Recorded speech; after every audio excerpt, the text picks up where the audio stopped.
മനസ്സിൽ പെയ്തിറങ്ങും മഴയെന്നുപോൽ ജീവിതം പ്രണയം അതിഭാവം തുടരുന്നു ജീവനിൽ പിഴകൾ വന്നുപോയ ഇടറുന്നു പ്രാണനിൽ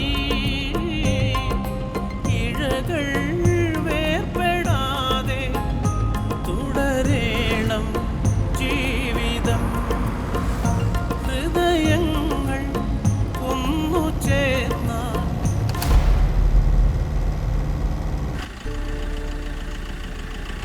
മക്കൾ ഇങ്ങോട്ട് മാറി.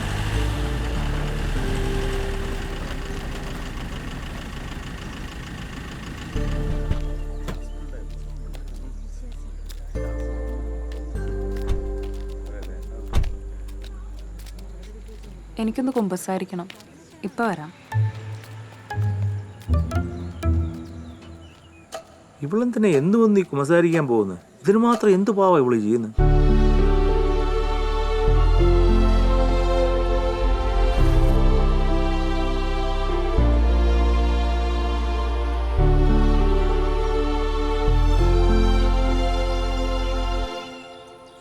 ഇവൾ എന്ന് വന്ന് ഈ കുമ്പസാരിക്കുന്നത് എന്തിനാണെന്ന് അറിയാൻ എന്താ ഒരു മാർഗം? മക്കളില്ലാത്തതിൻ്റെ പേര് കുമ്പസാരിക്കേണ്ട കാര്യമില്ലല്ലോ. ഭർത്താവിനെ വഞ്ചിക്കുന്നതിലുള്ള കുറ്റബോധമായിരിക്കും. സ്വർഗസ്ഥനായ ഞങ്ങളുടെ പിതാവേ, അങ്ങയുടെ മഹത്വത്താൽ സ്വർഗ്ഗവും ഭൂമിയും നിറഞ്ഞിരിക്കുന്നു. അങ്ങയുടെ രാജ്യം വരണമേ. അങ്ങയുടെ തിരുമനസ്സ് സ്വർഗ്ഗത്തിലെ പോലെ ഭൂമിയിലുമാകണമേ. ഞങ്ങൾക്ക് ആവശ്യമായ ആഹാരം ഇന്ന് ഞങ്ങൾക്ക് തരണമേ. മാലാഖമാരും മനുഷ്യരും അങ്ങ് പരിശുദ്ധൻ പരിശുദ്ധൻ പരിശുദ്ധൻ എന്ന് ഉദ്ഘോഷിക്കുന്നു.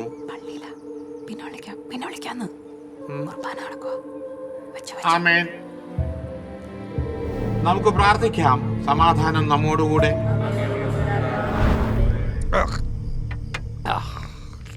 ആ ഫാദർ ബെനഡിറ്റിനെ ഒന്ന് ചാക്കിടാൻ എന്താ ഒരു മാർഗം? എന്തിനാ?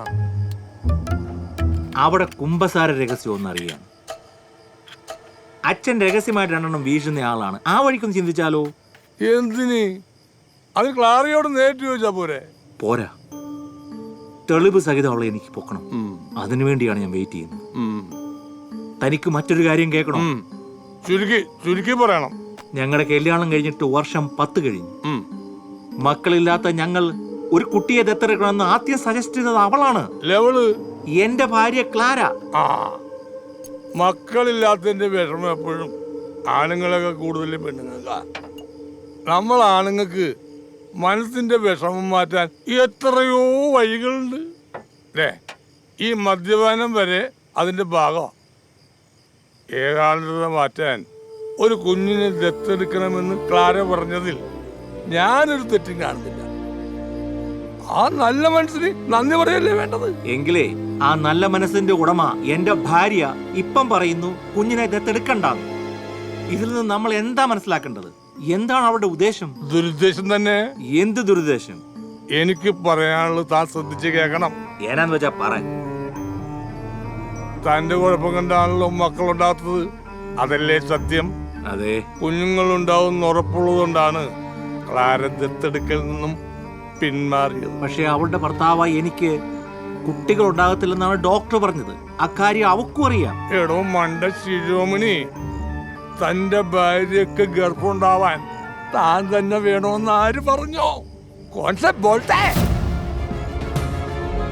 പിന്നെ ക്ലാരക്ക് അങ്ങനെ വല്ല ബന്ധമുണ്ടെങ്കിൽ താൻ സൂക്ഷിക്കണം. ഭർത്താവിനെയും മക്കളെയും കളഞ്ഞിട്ട് കാമുകന്മാരോട് ഒളിച്ചോടി പോകുന്നത് ഇപ്പൊ ഒരു ഫാഷനാ.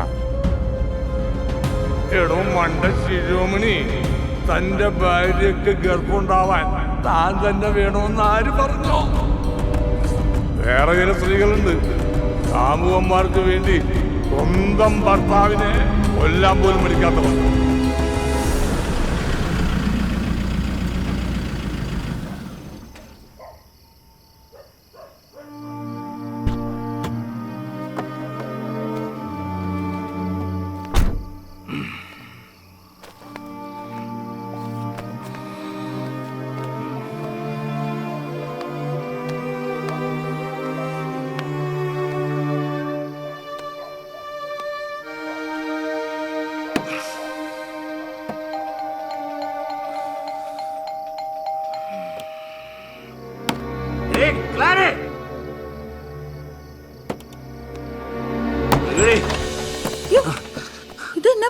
നീ എന്നാ പറ്റാൻ?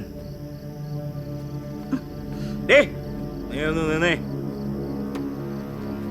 നിന്റെ കെട്ടിയവൻ എങ്ങനെയാടി മരിച്ചേ? ഉറക്കത്തിൽ മരിച്ചു കിടക്കായിരുന്നു.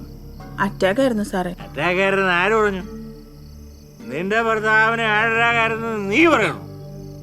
നീ പറയുന്നത് മറ്റുള്ളവരങ്ങ് വിശ്വസിച്ചു. നീ ആരടി? ഡോക്ടറാ? ഞാൻ പറയുന്നു നിന്റെ ഭർത്താവിന്റെ മരണം കൊലപാതകമായിരുന്നു. It's a planned murder. കർത്താവേ, കൊലപാതകോ? എന്റെ ചോദിച്ചാൽ ആരാ കൊന്നത്? നീയാ കൊന്ന. നിനക്ക് നിന്റെ കാമുകനോടൊപ്പം ജീവിക്കാൻ നീയും നിന്റെ കാമുകനും ചേർന്ന് അയാളെ ശ്വാസം മുട്ടിച്ച് കൊലകടി. അതല്ലേ സത്യം? നീ നിന്റെ മുതലക്കണ്ണീരൊന്നും ഒഴിപ്പിക്കണ്ട. നിന്റെ ഭർത്താവിന്റെ ബോഡി കുഴിമാടത്തിൽ നിന്ന് കുഴിക്കെടുത്ത് റീപോസ്റ്റ്മോർട്ടം ചെയ്യാനുള്ള പരിപാടികളല്ലേ ഞാൻ ചെയ്യും. നിനക്ക് എന്റെ സ്വാധീനം അറിയാവോ? സൂക്ഷിച്ചോ. നീ ഒന്ന് ശരിയല്ല. ഈ പെൺ വർഗമേ ശരിയല്ല.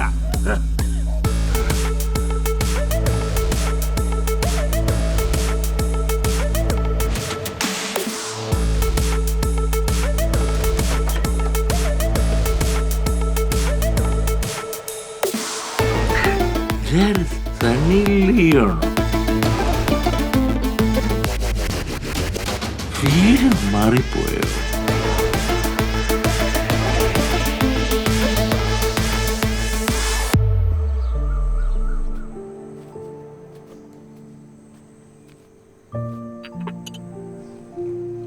സണ്ണിച്ചാൻ ഇന്നലെ മേരിയെ വല്ലതും പറഞ്ഞായിരുന്നോ? ഇല്ല. എന്നാ പറ്റി? അവള് ഭർത്താവിനെ കൊന്നെന്നോ ബോഡി വീണ്ടും പോസ്റ്റ്മോർട്ടം ചെയ്യണമെന്നോ അങ്ങനെ വല്ലതും? അത് ഞാൻ ചുമ്മാ തമാശ പറഞ്ഞു. ഈയിടെയായിട്ട് തമാശ കുറച്ച് കൂടുന്നുണ്ടേ. വെള്ളം അടിയും. ആ പാവം അവൾ അടുക്കളപ്പുറത്തിരുന്ന് കരയുന്നുണ്ട്. എന്റെ മേരി, നീ ഇങ്ങനെ കരയാതെ. നീ പോയ എനിക്ക് പിന്നെ ആരാ ഉള്ളത്? അതെ, സണ്ണിത്താറ് ചുമ്മാ തമാശ പറഞ്ഞായിരിക്കും. ഇതാണ് തമാശ. ഞാനും എന്റെ കെട്ടിയനും തമ്മിൽ പല പ്രശ്നങ്ങളും ഉണ്ടായിരുന്നു. എന്ന് വെച്ച് ഞാൻ എന്റെ ചോദിച്ചാനെ കൊന്നെന്നൊക്കെ പറഞ്ഞ് എനിക്ക് സഹിക്കാൻ പറ്റൂല. അതെ, സാറ് വന്നെ, ഞാൻ അപ്പുറത്തുണ്ടാവും. എന്താ മേരി, എന്ത് പറ്റി? ഞാൻ പോവാ സാറേ. എവിടേക്ക്? സാറല്ലേ പറഞ്ഞേ എന്റെ കെട്ടിയനെ കൊന്നത് ഞാനാന്നും വീണ്ടും പോസ്റ്റ്മോർട്ടം നടത്തി എന്നെ ജയിലിലാക്കുന്നൊക്കെ. എടി മേരി, നീ ഇത്രയ്ക്ക് മണ്ടിയായി പോയല്ലോടി. എടി, ഞാനൊരു കഥ എഴുതുന്നുണ്ട്.